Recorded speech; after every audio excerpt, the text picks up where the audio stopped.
Зоран Заев си го смета СДСМ за приватна собственост. Барем такво нешто се слуша во последната бомба објавена на YouTube каналот Бране Капитал. Човекот кој според објавувачот на аудиоматеријалот е лидерот на СДСМ, вели дека сам ја финансирал партијата, а во неа не му требале луѓето на Бранко Црвенковски.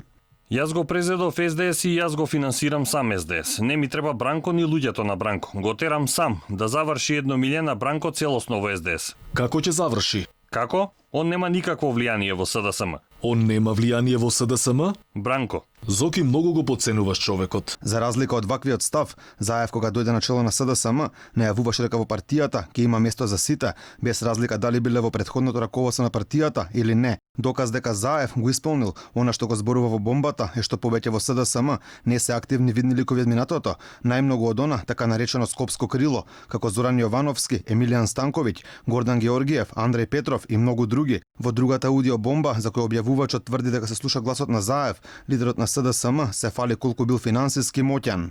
Што се милион за тебе? Јас имам 8,5 милиони евра капитал.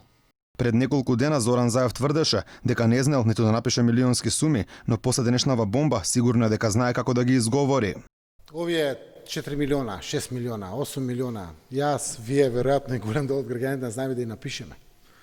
И тоа грозотијата сама по себе ја кажува колку со леснотија ги спомнуваат тие милионите. На YouTube каналот Обнова на режимот денеска беа објавени и 2 нови бомби за опозицијата. Според објавувачот таму се слушаат гласовите на Игор Јанушев и Милијана Киевски. Во едниот разговор тие координираат списоци на гласачи кои треба да гласаат за нивната партија, додека во другиот зборуваат за списоци на вработени кои треба да гласаат на избори.